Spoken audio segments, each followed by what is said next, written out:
The sedan's heater hummed steadily, maintaining their carefully calibrated sanctuary until Jessie finally parked in the slush-covered expanse of a megamall parking lot. Beyond the windshield, Winnipeg was a jarring contrast to the frozen, isolated silence of Gimli. It was a concrete sprawl of intersecting overpasses, aggressive traffic, and towering retail signs blinking furiously against the gray winter sky. Yi's buffet stood at the edge of the complex, like a colossal warehouse of culinary variables. As Jessie pushed open the heavy double glass doors, a wave of humid heat, overlapping voices, and the dense, heavy scent of fried oil and soy sauce immediately washed over them. The acoustic shift from the bouncy steampunk accordions in the car to the chaotic clatter of ceramic plates and shouting families was abrupt. Jessie stepped slightly ahead of Kira, utilizing his slim build to carve a gentle but firm path through the crowded foyer. He approached the hostess, requesting a booth in the quietest available corner. The hostess led them past towering heat lamps, gleaming steel food trays, and patrons moving with unpredictable, hungry haste. Their booth was situated in the back, shielded by high wooden partitions that mercifully muffled the dining room's cacophony. Kira did not linger to acclimate. She adhered strictly to her established operational parameters, rising immediately to commence food acquisition. Jessie followed a half-step behind, acting as a quiet, physical barrier against a rushing child and an elderly man wielding a pair of tongs like a weapon. The sushi station was illuminated by harsh fluorescent bulbs, highlighting rows of precisely arranged rice, seaweed, and varying cuts of fish. Kira bypassed the raw salmon and intricately drizzled dragon rolls, her hazel eyes scanning strictly for recognizable constants. Using the stainless steel tongs with practiced, deliberate efficiency, she loaded one side of her ceramic plate with rectangular blocks of sweet egg sushi. The bright yellow tamago was banded with thin, dark strips of nari, looking mathematically identical to one another. Next to the egg, she aligned a neat row of standard California rolls, ensuring the rice edges did not touch. No unverified variables were allowed on the plate. She then navigated to the soup station, cautiously ladling hot, clear broth and exactly 3 floating dumplings into a small porcelain bowl. Jessie mirrored her movement to maintain the shared rhythm of their excursion. He took the sweet egg sushi and California rolls, respecting her lead, but he safely expanded his own parameters by adding a scoop of steamed white rice and a fluffy Chinese pork bun to his plate. They returned to the sheltered safety of their booth. Kira arranged her plate, her soup bowl, and her wooden chopsticks so they were perfectly parallel to the straight edge of the table. She picked up a piece of the sweet egg sushi and took her first bite. Jessie watched closely, noting the fractional release of tension in her shoulders. The texture was evidently exactly as calculated, dense, sweet, and perfectly reliable. Jessie ate his pork bun in companionable, unforced silence. He felt a profound sense of relief washing over him. Unlike his past relationship, which had been fraught with hidden meanings and emotional landmines, sitting here with Kira required no translation. Her needs were explicitly stated, her boundaries were visible, and her comfort was measurable. Kira finished her second piece of sushi. She dabbed her mouth with a paper napkin, folded it into a geometric square, and looked across the table, her round hazel eyes locking onto his. "Jessie, what is your analytical assessment of individuals who vocalize nonstop about Christianity and the end of the world?" The question dropped into the quiet space between them, entirely divorced from the immediate context of their lunch. Jessie paused, his chopsticks resting lightly on his mound of white rice. Before he could formulate a response, Kira blinked, a lock of her dyed red hair falling forward as her gaze dropped quickly to her wonton soup. Her fingers twitched slightly against the dark laminate tabletop, breaking her relaxed posture. That inquiry is a violation of standard social protocol during a casual meal, she stated, her tone flattening defensively. I have introduced an inappropriately heavy variable. You are not required to answer. I don't mind the question at all, Jessie said, keeping his voice gentle and completely devoid of judgment. He wanted to ensure she felt absolutely no need to retract her curiosity. He took a slow sip of his water, carefully collecting his thoughts so his answer would be clear and direct. I think people talk endlessly about the end times because they're terrified of losing control over their environment. When the world feels too big, dangerous, and chaotic, they try to predict how it all ends just to feel a false sense of security. But honestly, I believe there are things we were never meant to know. Kira tilted her head, processing his words with deliberate focus. You consider the lack of predictive data to be intentional. I do, Jessie nodded, holding her gaze steadily. I believe there is a God, and only God truly knows the future. We can't mathematically calculate our way to tomorrow, no matter how hard we try to analyze the patterns. But I also think God is a very good story writer. A good writer doesn't give away the ending on the very first page, and they don't spoil the character arcs. You just have to trust the narrative as it unfolds, trusting that the author knows what they are doing. Kira picked up her porcelain spoon and stirred the clear broth of her soup in slow, clockwise circles. That is an efficient paradigm, she concluded softly. If the ultimate author is highly categorized and mentally competent, then the structural integrity of the narrative is guaranteed. God being the best storyteller is a mathematically sound comfort. She lifted the spoon and took a small sip of her soup. However, she added, her brow furrowing slightly in consternation, the Book of Revelation should be entirely redacted from the established canon. Jessie smiled, fully invested in her analytical perspective. Why is that? Because it is highly uncalibrated and totally illogical, Kira explained, tapping the index finger of her free hand against her knee in an agitated rhythm. The descriptive imagery is deeply erratic. Seven-headed beasts, boiling oceans, and localized astronomical disasters dropping from the sky. It introduces catastrophic, unmanageable variables that readers cannot possibly prepare for. It stresses people out. She paused, pulling the thick cuff of her oversized green sweater down slightly over her wrist. And when I am subjected to unmanageable stress, my immune system misfires and my eczema activates. Therefore, the Book of Revelation is a direct dermatological hazard. Jessie let out a quiet, genuine laugh, making absolute sure to keep his big brown eyes warm and engaged so she knew he was appreciating her logic, not mocking it. A direct dermatological hazard. I think that is genuinely the best theological critique I have ever heard in my entire life. Kira gave a sharp, single nod, accepting the feedback as valid positive data. Her shoulders dropped their remaining tension, and she returned her focus to the remaining sweet egg sushi on her plate. Out beyond the restaurant's glass windows, the chaotic sprawl of Winnipeg roared on, and the dining room around them continued to buzz with the unpredictable movements of hundreds of normal freaks. Yet insulated completely within their small corner booth, anchored by predictable textures and respectful, governed conversation, their shared environment remained perfectly stabilized. The drive from Yee's Buffet to the industrial outskirts of Winnipeg was quiet, the heavy traffic thinning out as they navigated away from the sprawling megamall complex. Jessie kept the sedan's heater running at a steady, low hum, carefully maintaining the environmental baseline they had established that morning. Kira directed him toward a massive, warehouse-style building with a faded, sun-bleached sign that simply read Bianca's.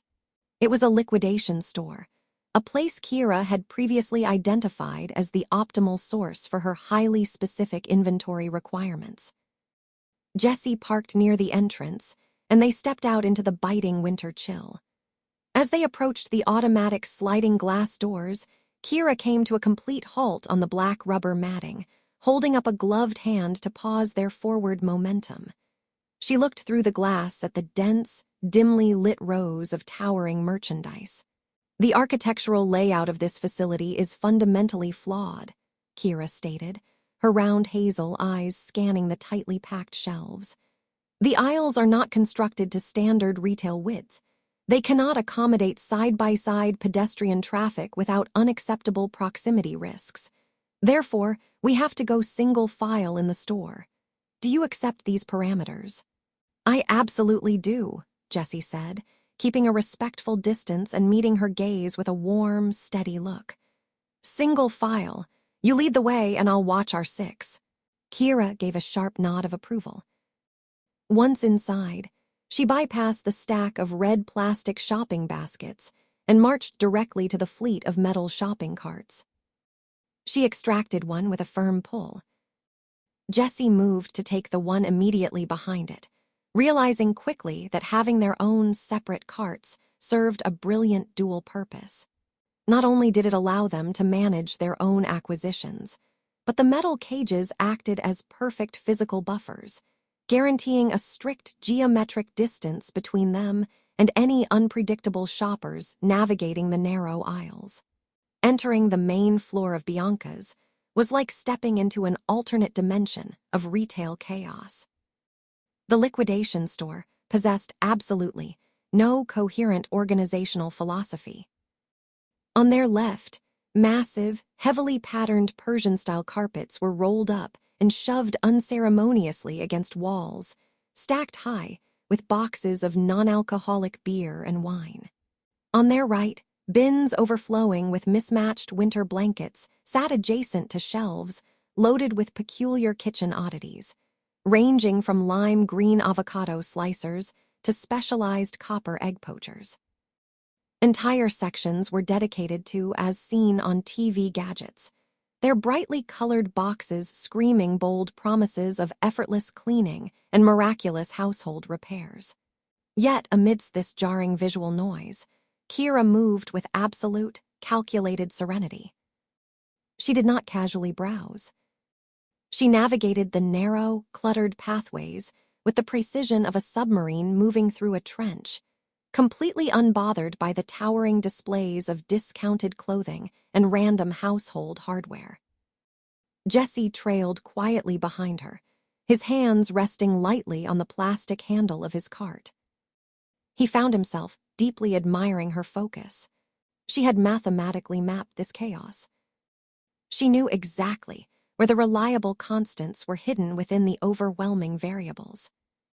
She turned sharply down an aisle that smelled faintly of cardboard and artificial strawberry. Here, the liquidation goods transitioned entirely into bulk confections and discontinued beverages. Kira stopped her cart, locking her elbows as she surveyed the bottom shelf. "Target acquired," she murmured softly. Jessie watched as she carefully transferred 6 large, glass bottles of imported rosewater, lemonade into her cart.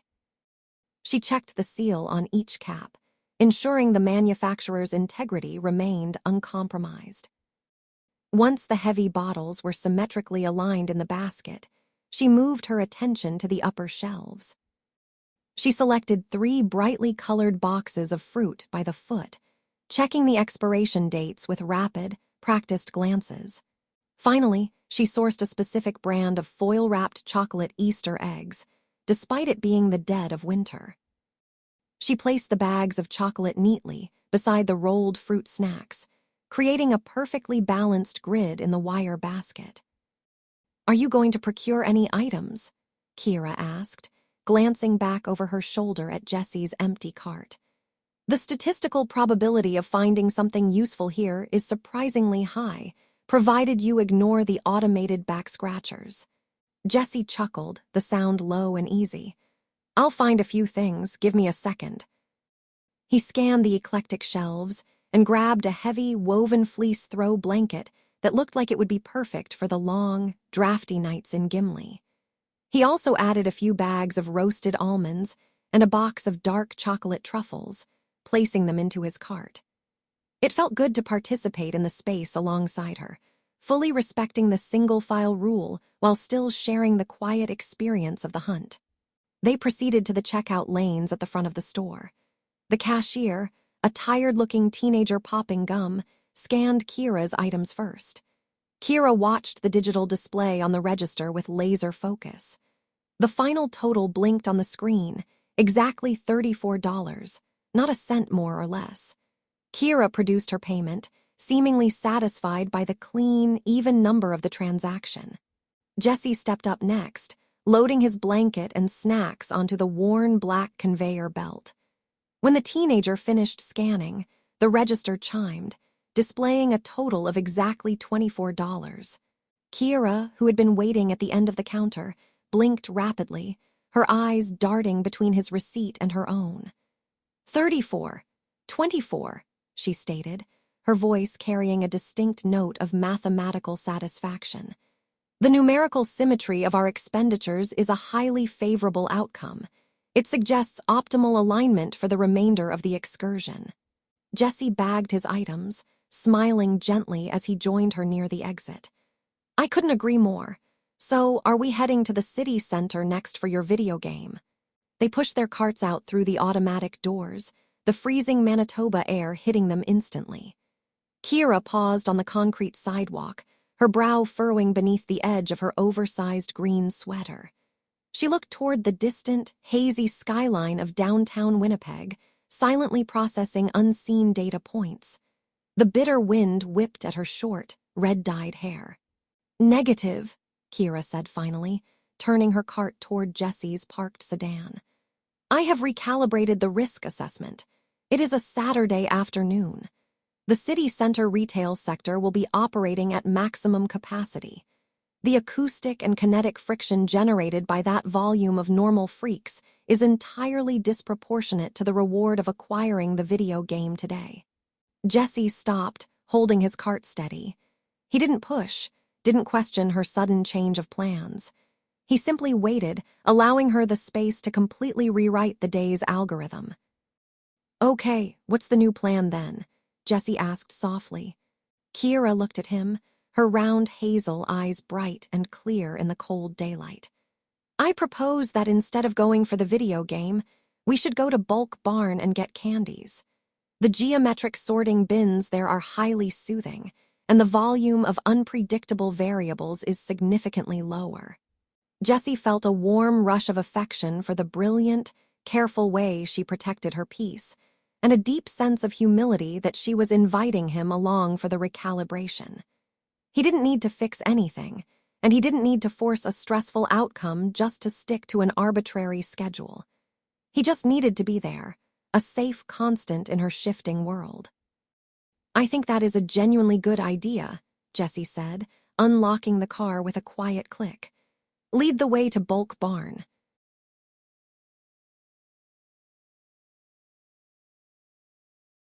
The blast of warm, sugar-scented air enveloped them as they crossed the threshold of Bulk Barn. To Jessie, the store was simply a brightly lit cavern packed with towering aisles of clear plastic bins. To Kira, however, he could see it was a perfectly constructed matrix of predictability. She paused just inside the sliding doors, letting the chaotic kinetic energy of the liquidation store wash off her, absorbing the clean visual geometry. The organizational hierarchy here is fundamentally superior, Kira noted, her voice carrying a tone of deep satisfaction. She pointed a gloved finger down the center aisle. Every item is contained within standardized acrylic cubes. The risk of cross-contamination is statistically negligible, provided the scoops are utilized correctly. It really is a masterpiece of retail engineering, Jessie agreed, falling into step slightly behind her left shoulder. As they moved down the aisle, a hurried shopper in a bulky down parka came rushing around the corner, steering a plastic handbasket erratically. Jessie smoothly shifted his weight, widening his stance and angling his shoulder to create a solid, immovable physical barrier between the stranger and Kira. The shopper huffed, forced to adjust their trajectory and swing wide around Jessie, leaving Kira's personal radius entirely unviolated. Kira glanced back at the subtle maneuver. She didn't say thank you, but her shoulders dropped half an inch, the rigid tension in her spine melting away. She approached a column of bins containing powdered beverages. With absolute focus, she retrieved a clear plastic bag and a metal scoop. "White hot chocolate mix," she announced. She carefully extracted exactly 3 level scoops, watching the fine ivory powder settle into the bottom of the bag. She tapped the scoop twice against the rim to dislodge any remaining dust, then tied the bag with a red twist tie. They migrated to the solid confections. Kira painstakingly selected 24 rosebud chocolates, dropping them one by one into a new bag with a rhythmic, soothing clack. She followed this by acquiring precisely 1 pound of flat sour gum candy, measuring the weight on the hanging analog scale until the red needle rested exactly on the numerical line. Jessie moved to a nearby section, pulling a fresh plastic bag from the dispenser. "French onion soup mix," he said, catching her observational gaze. He scooped the coarse, savory-smelling powder into the bag. "My grandmother always swore by it as a preventative measure. If you feel a cold coming on, it's supposedly the best thing to clear your sinuses." "I cannot verify the medical efficacy of dehydrated onions," Kira said, tilting her head. "But the high sodium content would theoretically encourage hydration." "Exactly," Jessie smiled. He also scooped a generous portion of M&M minis into a separate bag, enjoying the bright, chaotic splash of colors.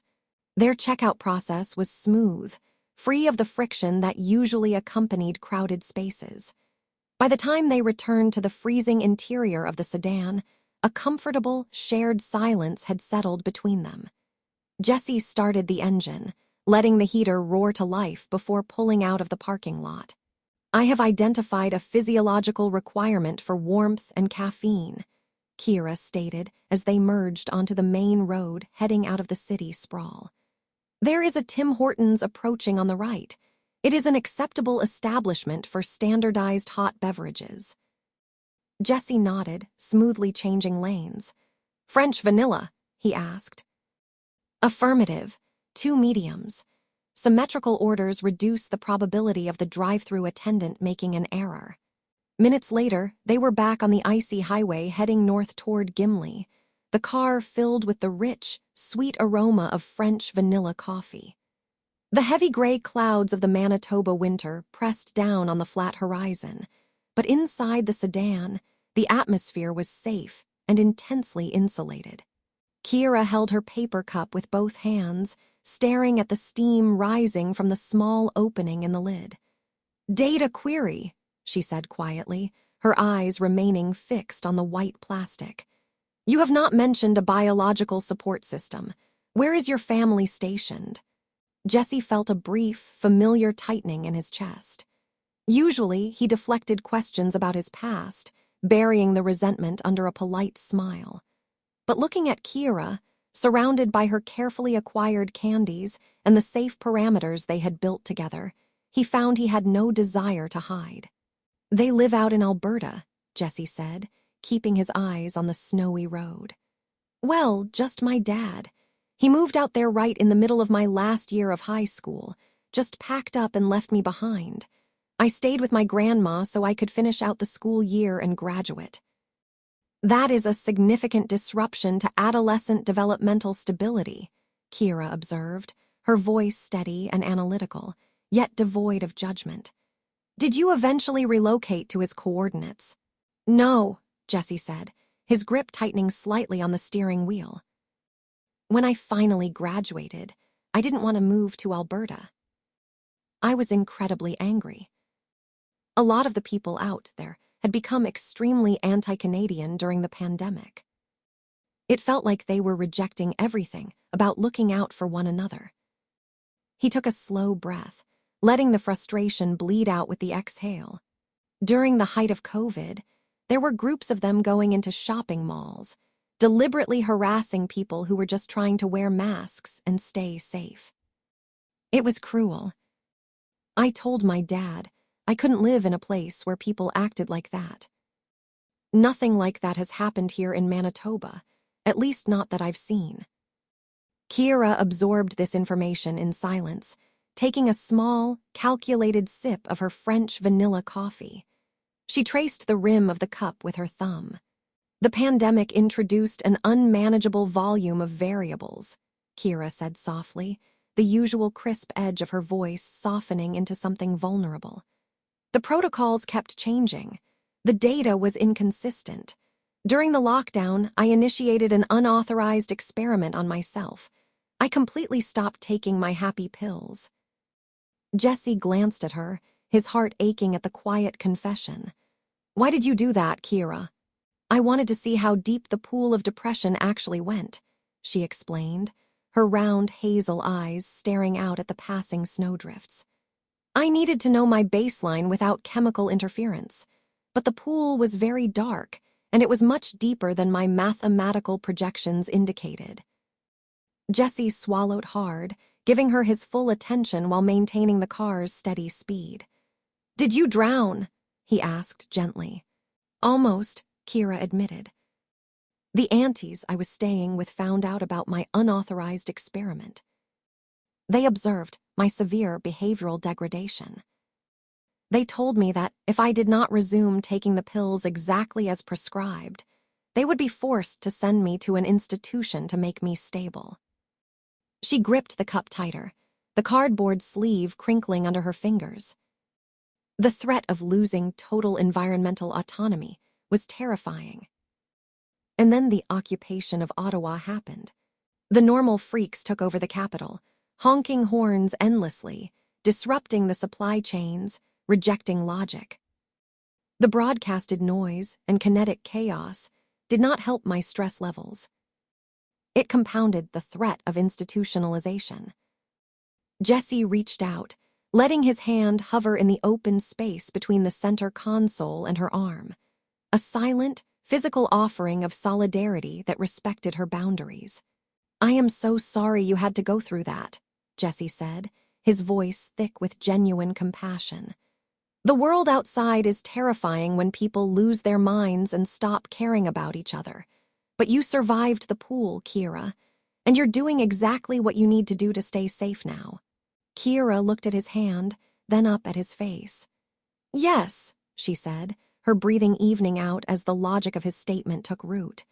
We both recognize the hostile variables in our respective environments, and we both chose to avoid them. That is the definition of successful adaptation. Jessie smiled, pulling his hand back to the steering wheel, his heart lighter than it had been in years. They were two broken people navigating a very loud, very chaotic world, but in the quiet warmth of the car, with their French vanilla coffee and perfectly measured candies, they made total, perfect sense.